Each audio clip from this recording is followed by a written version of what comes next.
और देहात के दो टॉपिक, जिसमें पहला है संथाल और दूसरा है रेतवाड़ी बंदोबस्त, जिसमें हम बम्बई दक्कन के बारे में पढ़ने वाले हैं। तो जो हमारा पहला टॉपिक है संथालों के बारे में, वो हम स्टार्ट करेंगे।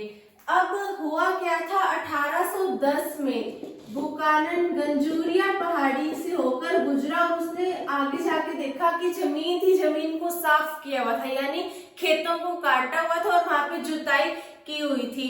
तो बुकानन ने इधर उधर से पूछा कि यहाँ पे क्या चल रहा है, तो किसी ने उसे बताया कि यहाँ पे जो संथाल लोग हैं वो आकर बस गए और उन्होंने यहाँ पे स्थायी कृषि शुरू कर दिया है। अभी जो गंजूरिया पहाड़ी है वो भी राजमहल का एक हिस्सा था, यानी पहले यहाँ पे पहाड़ी लोग रहा करते थे।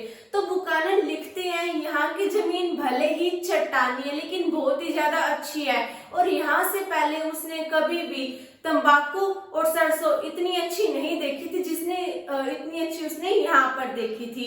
अब हमने ये तो देख लिया कि जब बुकानन यहाँ आया तब उन्होंने जमीन को साफ किया था, वहां पे जुताई कर रखी थी।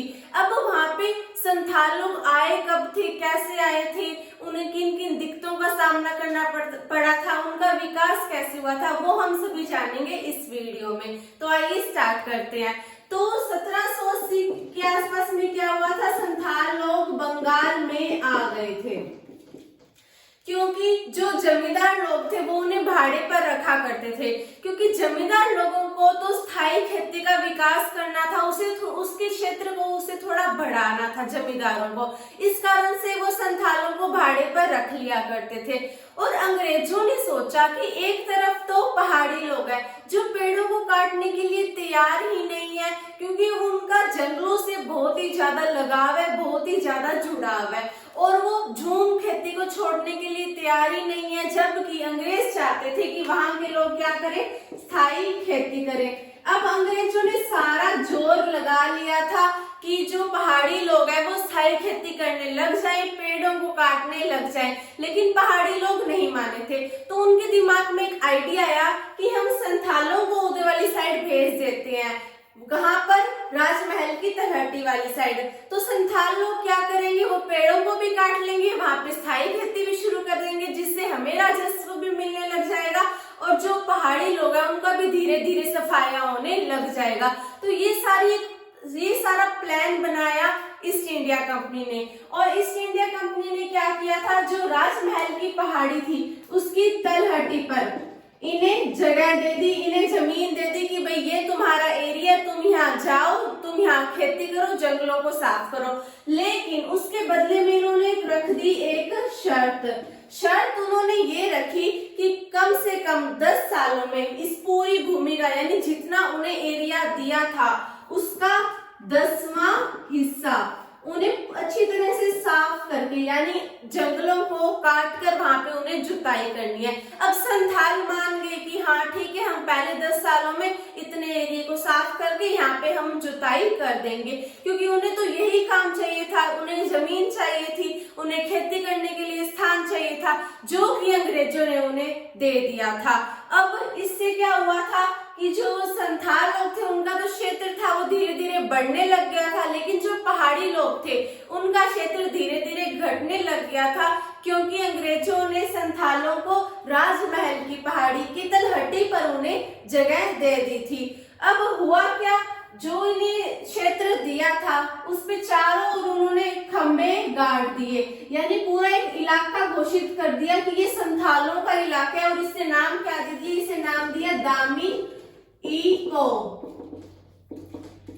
यानी इन्होंने अपना क्षेत्र घोषित कर दिया कि ये संथालों का क्षेत्र है, और उसे नाम दिया दामिन इको। अब जैसे ही दामिन इको बना, यानी इनका क्षेत्र आया, इन्होंने धीरे धीरे विकास करना स्टार्ट किया, तो इनमें बहुत ज्यादा परिवर्तन आया। परिवर्तन ये आया कि पहले सिर्फ इनके 40 ही गांव थे, और 1851 में क्या हुआ, इनके 1500 के आसपास गांव होने लग गए, और पहले इनकी जनसंख्या सिर्फ 3000 थी, और 1851 में क्या हुआ, इनकी जनसंख्या लगभग 82,000 तक पहुंच चुकी थी, और उससे ज्यादा भी हो चुकी थी। यानी शुरू में इन्होंने बहुत ज्यादा विकास किया था, लेकिन बाद में क्या हुआ, इसमें जैसे कि मैंने आपको बताया कि संथाल लोग हैं, उसमें तो विकास होने लग गया, लेकिन इससे पहाड़ी लोगों के जीवन में बहुत ज्यादा बदलाव आया। अब क्या था कि जो पहाड़ी लोग थे, जैसे ही वो तलहटी वाली साइड आएंगे तो संथाल लोग कहेंगे नहीं ये तो हमारा इलाका है, तुम यहाँ पे नहीं आ सकते हो। तो अब जो पहाड़ी लोग थे वो नीचे नहीं आ सकते थे।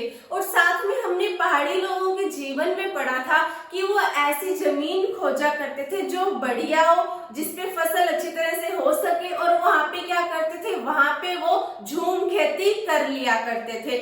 लेकिन हुआ क्या था, जो बढ़िया जमीन थी वो तो चली गई थी संथालों के पास, तो बढ़िया जमीन बहुत कम बची थी। अब उसी से ही पहाड़ी लोगों को गुजारा बसारा करना था अपना, तो इससे उन्हें बहुत सारी दिक्कतों का सामना करना पड़ रहा था।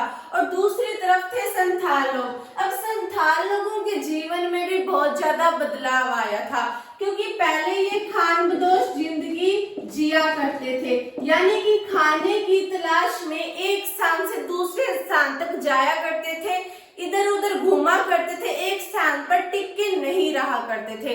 लेकिन जैसे ही अंग्रेजों ने इन्हें जमीन दी, कह दिया कि ये तुम्हारा इलाका है, तुम्हें यहाँ पे क्या करनी है, स्थायी खेती करनी है। अब यदि वो स्थायी खेती करेंगे तो उन्हें फसल का ध्यान रखना पड़ेगा, उसको जुताई करनी पड़ेगी, समय पर सारी चीजें उपलब्ध करानी पड़ेगी, उसको काटना पड़ेगा, सारी जो खेती की रिक्वायरमेंट होती है उसे पूरा करना पड़ेगा। उन सभी चीजों को पूरा करने के लिए वो उसी स्थान पर रहेंगे। इससे क्या हुआ था कि जो संथाल लोग थे वो एक ही स्थान पर टिक के रहने लग गए थे, यानी जो उनकी खानाबदोश जिंदगी थी वो पूरी तरह से खत्म हो चुकी थी। लेकिन अब ये जो इनके खुशी के दिन थे वो थोड़े दिन ही थे, यानी पहले तो इन्होंने बहुत ज्यादा विकास किया। मैंने आपको बताया कि इनके गांव भी बढ़े, इनकी जनसंख्या भी बढ़ी, लेकिन धीरे धीरे क्या होने लगा, इनको महसूस होने लगा कि इन्होंने जो साहूकार से उधार लिया है, साहूकार से जो कर्ज लिया है, उस पे साहूकार बहुत ही ज्यादा ब्याज लगा रहे, जिस कारण से वो कर्ज के तले दबते ही चले जा रहे हैं। और दूसरी तरफ अंग्रेजों ने भी अब राजस्व लेना, टैक्स लेना शुरू कर दिया था, और जो टैक्स था वो बहुत ही ज्यादा था, जिसे संथाल लोग चुका ही नहीं पा रहे थे। अब एक तरफ तो साहूकार है, साहूकार बहुत ज्यादा ब्याज लगा रहे हैं, और दूसरी तरफ है अंग्रेज जो बहुत ज्यादा टैक्स ले रहे हैं। अब इन दोनों की रिक्वायरमेंट को ये जो संथाल थे वो पूरा नहीं कर पा रहे थे, इनके पास इतना धन नहीं था कि इन दोनों को ये सारी चीजें दे सके। और जब ये साहूकार को कर्ज नहीं दे पा रहे थे तो साहूकार क्या कर लेता, इनकी जमीन को जब्त कर लेता, अपने तरफ कर लेता था। इस कारण से इन्हें बहुत ही ज्यादा परेशानी होने लगी। तो इन्होंने सोचा भी ऐसे तो चलने नहीं वाला, हमें कुछ ना कुछ करना ही पड़ेगा। तो इन्होंने कर दिया लगभग 1855-56 के आसपास विद्रोह, जिसे संथाल विद्रोह के नाम से जाना जाता है। अब जैसे इन्होंने अब विद्रोह कर दिया तो अब अंग्रेजों ने सोचा कि हमें थोड़ा बहुत फेरबदल तो करना ही पड़ेगा, ऐसे इनकी गाड़ी नहीं चलने वाली। तो उन्होंने एक संथाल परगने का निर्माण कराया। परगने का मतलब होता है ऐसा इलाका जिसमें बहुत सारे गांव आते हो। तो अंग्रेजों ने क्या किया, जैसे ही विद्रोह हुआ, संथाल विद्रोह, उन्होंने कर दिया संथाल परगने का निर्माण। और एक बार हो गए संथाल संतुष्ट, क्योंकि अंग्रेजों ने सोचा कि थोड़ा सा फेरबदल करेंगे हम कानून में, इतनी देर में संथालों का जो विद्रोह है, उनका जो गुस्सा है वो पूरी तरह से शांत हो जाएगा। उसके बाद में हम नई स्कीमें बनाकर उनसे टैक्स वगैरह वसूल लेंगे, एक बार हम इन्हें शांत कर देते हैं। तो जैसे विद्रोह हुआ, उन्होंने संथाल परगने का निर्माण कर दिया, और उससे जो संथालों का विद्रोह था वो शांत हो गया, उनका गुस्सा शांत हो गया। तो ये सारी चीज थी हमने पढ़ी संथालों के बारे में। आपकी बुक में बस इतना ही दिया हुआ है, आपने इतना ही करना है। तो ये संथालों के बारे में हमने अच्छी तरह से पढ़ लिया कि किस तरह से उनका विकास हुआ। जब उनका विकास हुआ तो पहाड़ी पहाड़ी लोगों को क्या क्या चीजें खोनी पड़ी, उनके जीवन में क्या क्या परिवर्तन आए और संथालों ने किस तरह से तरक्की की, फिर बाद में वो कैसे कर्ज के तले दबते चले गए, फिर उन्होंने विद्रोह किया, विद्रोह के बाद में संथाल परगने का निर्माण हुआ। ये सारी थी संथालों के बारे में उनकी कहानी। उसके बाद में हम चलते हैं बुकानन पर।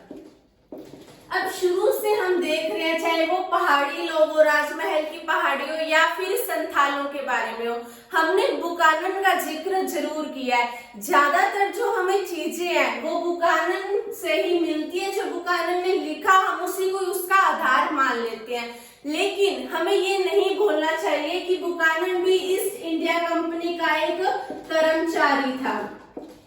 अब बुकानन था एक यात्री, वो तो एक स्थान से दूसरे स्थान तक यात्रा करता था, और जो ईस्ट इंडिया कंपनी थी उससे तो अलग अलग जगह के क्षेत्रों की सूची चाहिए थी कि कौन सा इलाका कैसा है, कौन सा इलाका बढ़िया है, वहां की जलवायु कैसी है, वहां के रहने वाले लोग कैसे हैं। ईस्ट इंडिया कंपनी को ये सारी जानकारी चाहिए थी और बुकानन करता था यात्रा। तो ईस्ट इंडिया कंपनी ने सोचा कि भाई इसे कर्मचारी बना देते हैं, इसकी सारी यात्राओं का टैक्स हम दे देंगे। बुकानन की सारी यात्राओं का टैक्स कौन देता था, यानी खर्च कौन देता था, ईस्ट इंडिया कंपनी देती थी। और बुकानन जो भी यात्रा करता था वहां जो कुछ भी देखता समझता वो सारा कुछ अपनी डायरी में लिख लिया करता था, और उसकी डायरी ईस्ट इंडिया कंपनी के लिए बहुत ज्यादा इंपॉर्टेंट होती थी। अब बुकानन में एक खासियत थी, वो सिर्फ इतना ही नहीं लिखता था कि उसने क्या देखा, वहां के लोग कैसे हैं, इसके अलावा वो और भी बहुत सारी चीजें लिखा करता था, जैसे कि वहां की जमीन कैसी है, वहां पे कौन से खनिज पाए जाते हैं, या फिर कौन से पेड़ों को काटा जाना चाहिए, कौन से पेड़ों को उगाया जाना चाहिए। और इसके अलावा वो ये भी लिखता था कि कौन सी फसल अगर यहाँ पे बोई जाएगी तो उसकी ज्यादा फायदा होगा या नहीं होगा, यानी वो उस जमीन में फेरबदल करके हमें फायदा होगा या नहीं होगा, वो भी वो अपनी डायरी में लिख लिया करता था। तो ये बुकानन की एक विशेषता भी थी जिसे ईस्ट इंडिया कंपनी उपयोग में भी लिया करती थी। अब हमने बुकानन के बारे में भी पढ़ लिया है। उसके बाद में हम चलते हैं बंगाल से अपना ध्यान हटाकर बंबई दक्कन की तरफ। तो हमारी हेडिंग क्या बनेगी, बंबई दक्कन। अब जैसा कि मैंने आपको चैप्टर की स्टार्टिंग में बताया था इस्तिमरारी बंदोबस्त के बारे में, जैसे हमने इस्तिमरारी बंदोबस्त की स्टार्टिंग की थी तो उससे पहले हमने एक घटना पढ़ी थी जो बर्धमान में हुई थी, यानी वहां का जो राजा था, जमींदार था, उसकी सारी संपत्ति नीलाम हो रही थी, ये थी वहां की घटना। उसके बाद में हमने पढ़ा था कि ये सारी घटना क्यों हुई थी, इसके पीछे क्या कारण था और इसका परिणाम क्या आया। इस तरह से ही हम एक नई प्रणाली के बारे में पढ़ने वाले जो कि है रेतवाड़ी। अब इसको स्टार्ट करने से पहले हम एक घटना पढ़ेंगे, फिर उसके बारे में देखेंगे कि वो घटना क्यों हुई थी, उसके पीछे क्या कारण था और उस पर क्या असर पड़ा। ये सारी चीजें हम यहाँ पे पढ़ने वाले हैं। तो घटना हुई थी पूना में, क्योंकि अब मैंने आपको बताया है कि हम बंगाल से अपना ध्यान हटाकर कहाँ जा रहे हैं, बंबई दक्कन की तरफ। जो पूना है वर्तमान में क्या है, ये पुणे महाराष्ट्र में है। ये इसका एक गांव था सूपा। हुआ क्या था कि 12 मई 1875 को वहां के सारे रेत यानी कि किसान इकट्ठे हो गए, साहूकार के पास चले गए। अब जैसे ही वो साहूकार के पास गए, उन्होंने जो उनके बंध पत्र थे या फिर उनकी जो बही थी उनकी मांग की, और जैसे ही उनकी मांग की वो उन पर टूट पड़े और सारे जो बंध पत्र थे या फिर जो बही थी उन सभी को उन्होंने जला दिया। यानी जो साहूकार के पास जो भी उसके डॉक्यूमेंट्स थे उन सभी को उन्होंने जला दिया। साहूकार को भी मारा पीटा, कहीं कहीं तो उन्होंने उसके घरों को जला दिया, सारी जमीन को नष्ट कर लिया और उनकी जो सारा अनाज धन था वो सारा उन्होंने लूट लिया। ऐसा किया किसानों ने, और साथ ही साथ कहीं तो साहूकारों ने अपनी जान बचाने के लिए सारा का सारा धन तो छोड़ दिया, खुद भाग के चले गए ताकि उनकी जान बच सके। अब ये जो आंदोलन था या ये जो घटना थी वो बहुत फैली थी, अहमदनगर तक भी ये घटना फैली थी। अब जहाँ जहाँ ये घटना से प्रभावित क्षेत्र था वहां वहां अंग्रेजों ने क्या किया था, पुलिस थानों की स्थापना कर दी थी और सेना को भी बुलवा लिया था।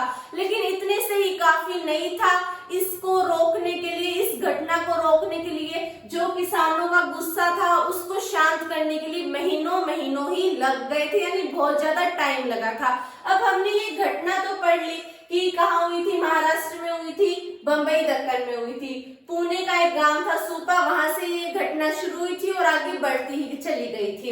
अहमदनगर तक बढ़ी थी ये घटना और उसके बाद में ईस्ट इंडिया कंपनी ने वहां पे पुलिस थाने भी स्थापित किए थे, सेना को भी बुलवाया था, लेकिन बहुत ज्यादा टाइम लग गया था इस घटना को शांत होने में। अभी हम ये पढ़ेंगे कि ये घटना हुई क्यों थी, इसके पीछे क्या कारण था, कि जो किसान थे उन्होंने साहूकारों को नुकसान क्यों पहुंचाया।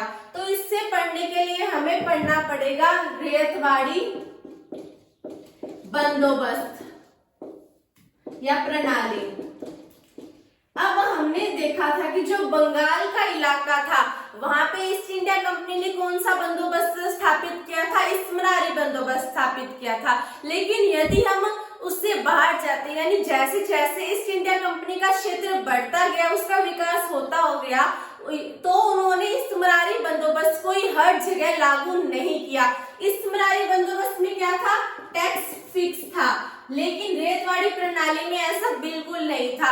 अंग्रेजों ने ये सोचा कि जो रैयतवाड़ी बंदोबस्त है, इस्मरारी बंदोबस्त है, उसकी कुछ कमियां हैं, जिस कारण से उन्होंने दूसरे इलाकों में इस्मरारी बंदोबस्त को लागू नहीं किया, एक नई प्रणाली की उन्होंने खोज की।